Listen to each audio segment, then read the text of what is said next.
এই pigmentation lip নিয়ে কিন্তু অনেকেই খুব বেশি কিন্তু হতাশ হয়ে রয়েছে যে কিভাবে ঠিক করবে, এবং এটি কিন্তু 100% কার্যকরী একটি উপকরণ। এই কয়েকটি উপকরণ কিন্তু আমাদের লিপের জন্য এবং পিগমেন্টেশন কমানোর জন্য, এবং আরও তো বেনিফিট আছেই, ভীষণ কিন্তু কার্যকরী। তো প্রথমেই কিন্তু আমরা এখানে চিনির ব্যবহার করছি, এবং চিনি কিন্তু আমাদের ঠোঁটকে কিন্তু এক্সফোলিয়েট করতে কিন্তু খুবই কিন্তু সাহায্য করে। তারপরে কিন্তু আমরা এখানে অ্যালোভেরা জেল নিচ্ছি, যেটা কিন্তু আমাদের লিপ কিন্তু ময়শ্চারাইজার রাখার জন্য এবং ক্ষতি মেরামত করার জন্য কিন্তু খুবই কার্যকরী, কারণ আমাদের ঠোঁট অনেক সময় ফেটে যায়, কেটে যায়। তারপরে লেবুতে কিন্তু পিগমেন্টেশন কমাতে কিন্তু 100% কিন্তু ভূমিকা পালন করে।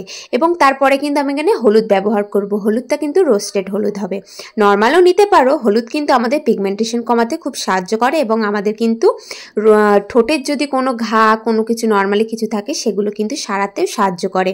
তো অ্যালোভেরাও কিন্তু আমাদের লিপকে কিন্তু হাইড্রেট রাখে। তো এই কয়েকটি মিক্সচার কিন্তু লিপের মধ্যে অবশ্যই ব্যবহার করো, এবং কিন্তু খুব ভালো একটা ফল পাও।